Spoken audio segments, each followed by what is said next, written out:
셀트리온그룹 비전 2030 필수 조건 두 가지는 신약과 반드시 필요한 또 한 가지는 셀트리온 금요일 플러스 0.75% 상승세, 헬스케어 플러스 0.30%, 제약은 플러스 0.73% 상승세를 보였습니다. 셀트리온과 헬스케어는 이번 주 5일 연속으로 양봉의 모습을 보여주고 있는 상황입니다. 거래량이 너무 없는 상태고요. 어쨌든 주가의 모양상으로는 안정적인 모양이 진행이 되었다고 볼 수가 있는 것이죠. 그리고 제약도 바닥을 다지는 구도로 해석을 할 수가 있겠습니다. 금요일 셀트리온은 자사주 5298주를 매수를 했고요. 헬스케어는 자사주 10만 주를 매수를 했습니다. 주간 단위로 봤을 때 외국인들은 셀트리온 22억의 매수 우위였고 또한 헬스케어도 45억의 매수 우위를 보였죠. 반면에 기관들은 셀트리온은 167억의 매도고 헬스케어는 79억의 매수를 보인 모습입니다. 헬스케어는 외국인 기관이 모두 매수하는 모습이었다고 볼 수 있는 것이고요. 한편 제약도 주간 단위로는 외국인들이 15억 매수, 기관들이 36억 매수면서 이번 주 외국인 기관이 매수를 하면서 바닥은 확인시키고 있는 모습으로 해석을 할 수가 있겠습니다. 셀트리온과 헬스케어의 자사주에 대해서는 마지막 부분에 가서 말씀을 드리고요. 오늘 이 시간에는 합병 이후 셀트리온 그룹의 비전은요, 첫 번째가 신약 개발이 될 수가 있는 것이잖아요. 물론 짐펜트라에 이어서 추가적인 신약 개발이 나와야 되는 것이고 또 한 가지는 원가 절감인데요. 이 부분에 대해서 오늘은 이야기를 해보기로 하겠습니다. 먼저 우리가 전세계 바이오 시밀러의 매출 추이 전망 이런 부분들을 살펴볼 필요성이 있는데요. 2022년이 중요한 분기점이 되는 것이기 때문에 13년부터 22년까지는 연평균 성장률이 바이오 시밀러의 매출이요 37%나 됐다는 것이죠. 그런데 23년부터 28년까지 앞으로의 상황들은 연평균 성장률은 10%라고 나와 있잖아요. 단순하게 막대기의 크기만을 봤을 때는요, 규모가 커지지 않았냐 이렇게 생각을 하실 수가 있는데요. 우리가 주가를 봤을 때는요, 작년에 비해서 올해 실적이 얼만큼 좋아졌느냐에 따라서 주가의 움직임이 나타나는 거잖아요. 그렇기 때문에 과거에는 작년에 비해서 올해 실적이 30%, 40%, 50%, 60%까지 작년에 비해서 성장을 했다는 것이잖아요. 그러면 그만큼 주가가 올라간다는 이야기죠. 그래서 전체적인 매출액이 2021년에 이 정도까지 올라온 상황이 돼버리니까 바이오 시밀러와 관련된 회사들의 주가도 그만큼 반영이 돼버렸다는 이야기가 되는 것이죠. 따라서 앞으로의 주가는요, 과거처럼 급성장기가 아니기 때문에 급등하는 상황은 나오지 않는다는 것이죠.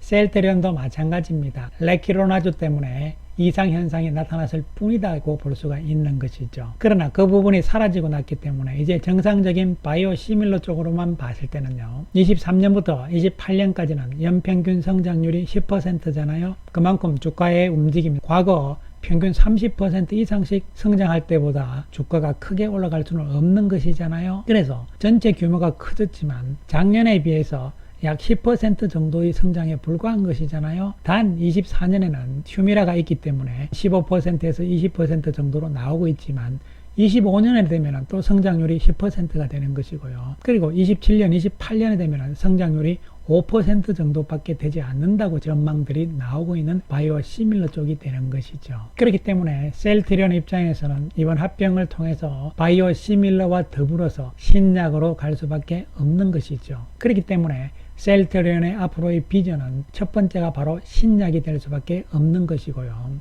그런데 여기서 또 한 가지 중요한 것은 과거와는 달리 앞으로의 상황들은 경쟁 업체들이 더욱더 늘어난다는 것이잖아요. 이에 따라서 경쟁이 또한 치열해졌다는 것이죠. 이것은 경쟁에서 이기기 위해서는 바로 가격 전쟁을 할 수밖에 없다는 결론이 될 수밖에 없는 것이죠. 가격 전쟁이란 것은 가격 인하로 가야 된다는 이야기가 되는 것이죠. 그래서 가격을 인하하게 되면은 당연히 매출액도 떨어질 수밖에 없는 구조잖아요. 이것을 어떻게 극복할 것인가, 이런 부분도 신약과 더불어서 중요한 부분이 되는 것이죠. 실제적으로 대표적인 바이오시밀러잖아요. 인플릭시맙이잖아요. 셀트리온의 램시마, 그리고 미국에서는 인플렉트란데요. 평균 판매 가격이잖아요. 이것은 제약사 매출의 개념이 될 수가 있는데요. 이것만 보더라도 계속적으로 쭉 떨어지고 있는 상황이 진행이 되고 있는 것이잖아요. 초창기 2017년, 18년만 해도 $70, $80 상황이었던 것이 2021년에 가서는 $40로 뚝 떨어지잖아요. 그리고 최고 나서는 가격이 더 떨어지는 상황들이 나오고 있는 것이잖아요. 그래서 램시마뿐만이 아니고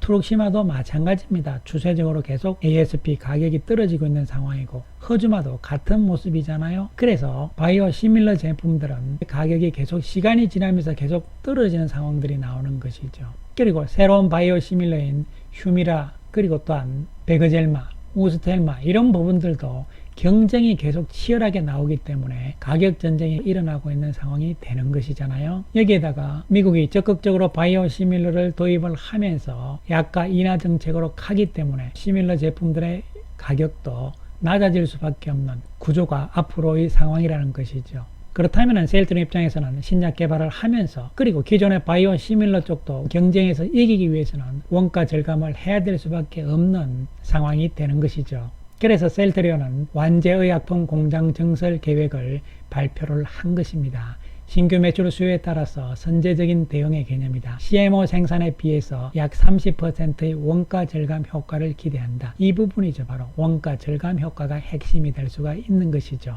DP 공장을 증설을 해서 DP 생산의 내재화 비율을 늘린다는 이야기는 CMO로 다른 회사에다가 주는 것이 아니고요. 직접 셀트리온 공장에서 만들겠다는 이야기잖아요. 그러면 비용이 줄어들 수밖에 없는 것이죠. 또한 생산 공장이 늘어났잖아요.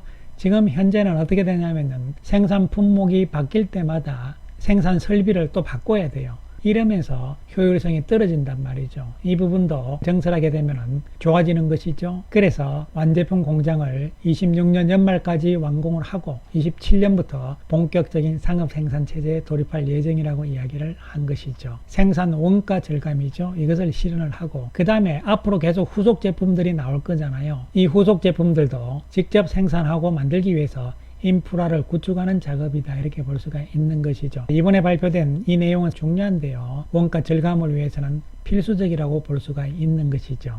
이에 대해서 언론에서도 이야기를 했는데요. 셀트리온 원가 절감의 묘수가 직판체계 다음으로 자체 완제 생산이라는 이러한 제목으로 기사가 나왔는데요. 의미 있는 내용이죠. 바이오 시밀러들의 경쟁이 심하다. 할인율이, 가격 인하가 70%까지 떨어지기 때문에 원가 절감에 고심을 한다. 이에 따라서 원가 절감을 위한 첫 번째 대안이 직접 판매라고 이야기를 하죠. 가격 경쟁력을 높이기 위해서는 직접 판매다. 그 다음에 아직까지는 직접 판매 효과가 표면적으로 드러나진 않고 있지만 양사가 합병을 한 이후에는 원가 절감 효과가 두드러질 것으로 보고 있다, 이렇게 나와 있고요. 그 다음에 직접 판매에 이어서 두 번째로 나오는 것이 바로 완제 자체 생산이라는 것이죠. 역시 위탁 비용을 줄이기 위해서 총력을 기울인다고 이야기를 하는 것이잖아요. 완제 공장을 증설하고 상업 생산을 본격화하는 2027년 절감 효과가 가시화될 것이고, 절감 효과는 현재 CMO 대비해서 약 30%의 비용 감소 효과가 있을 것이다. 그래서 결론적으로 원가를 절감을 하는 것은 두 가지 방법이잖아요. 먼저 제품을 생산할 때 원가를 낮추는 것이죠. 그 다음에 두 번째는 판매할 때 판매 비용을 줄이는 것이잖아요. 그래서 원가는 두 가지 분야에서 나오는 것이죠.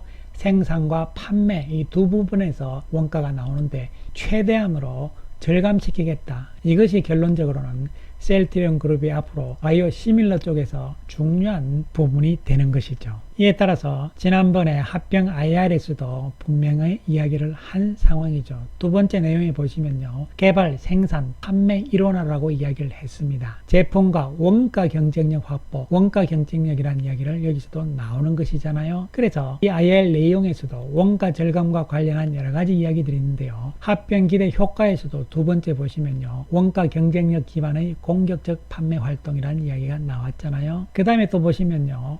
일괄 내재화라는 이야기가 나왔습니다. 연구개발, 임상허가, 생산, 판매의 일괄 내재화로 원가 경쟁력을 강화를 하겠다는 이야기죠. 매출만 는다 해서 수익성이 좋아지진 않잖아요. 당연히 원가도 낮추고 그리고 매출도 늘어나야만 수익성이 증대되는 것이잖아요. 그래서 지금까지는 우리가 이 직접 판매에 대한 이야기들만 많이 했는데요. 생산 쪽에서 원가는 그럼 어떻게 낮출 것인가, 이런 부분들이잖아요.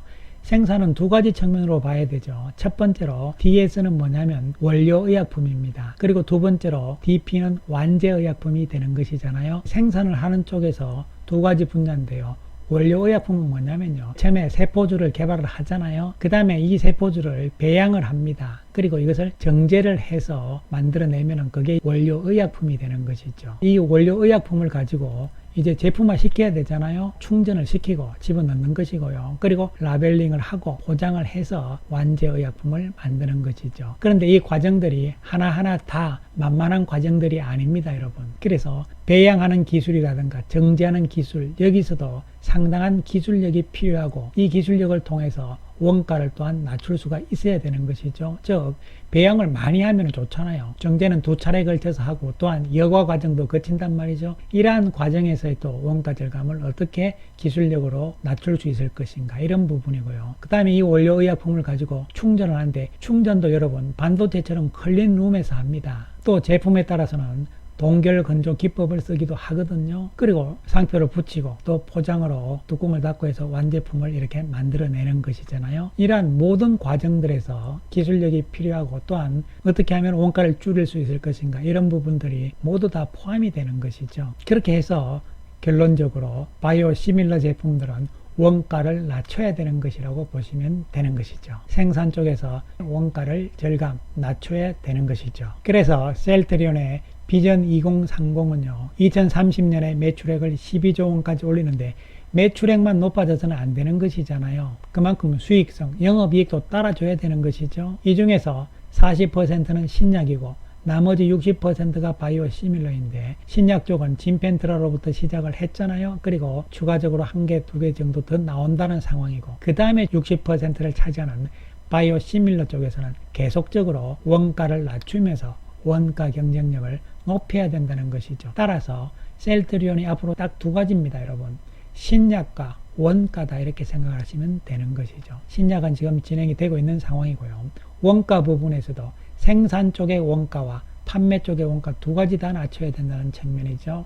직접 판매 쪽에 대해서는 우리가 어느 정도 알고 있는 상황이었지만 생산 쪽에 대해서는 그룹 측에서도 적극적으로 완제품 생산 공장을 증설하면서 원가 절감에 나서겠다는 이야기를 하는 것이죠. 한편 자사주 매입 현황을 살펴보게 되면요, 9월 8일 현재 셀트리온은요, 금요일도 자사주를 5만 주 넘게 샀잖아요. 그렇게 해서 현재 86.11%가 됐습니다. 이제 남은 것은 10만 주도 안 남았잖아요. 그 다음에 헬스케어 역시 88.92%입니다. 8만 주가 안 되는 매수 여력이 있잖아요. 그래서 양사가 자사주 거의 다 사버린 거죠. 이제 남은 것은 월요일, 화요일 하루 이틀이면 다 소진될 것이고 아직까지도 합병 과정들이 많이 남아있는 상황이죠. 특히 9월 25일이 합병 반대회사 시작하는 날인데요. 이에 따라서 지금 시장 일각에서 나오는 이야기는요, 추가적인 자사주 매입이 또 있을 가능성도 있지 않을까 하는 이야기들도 나오고 있는 상황이죠.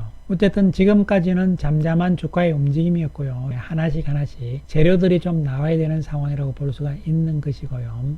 한편 셀트리온은 오늘 국내 투자자 대상으로 해서 온라인이 아니고 오프라인 간담회를 개최한다고 발표를 했습니다. 1차적으로는 10월 4일 오후 4시 서울에서 하고요. 2차적으로는 10월 6일 오후 4시에 부산에서 하는데 장소는 추후 공지입니다. 셀트리온과 헬스케어의 홈페이지에 보시면 구체적으로 나와 있고요. 또한 본 유튜브의 커뮤니티에도 오늘 오전에 이미 올려놓은 상황이죠. 참고를 해보시기 바라겠습니다. 주주총회 이전에 이와 같이 오프라인에서의 간담회를 한다는 것은 그만큼 적극적으로 회사에서 홍보를 하고 또한 자신감을 보이겠다는 뜻이기 때문에요. 긍정적으로 받아들일 수가 있는 것이죠. 이제 시간이 지나면서 합병 일정들이 다가오고 있는 상황이죠. 따라서 좀 더 시간을 두고 우리가 기다려보자는 말씀을 드리겠습니다. 감사합니다.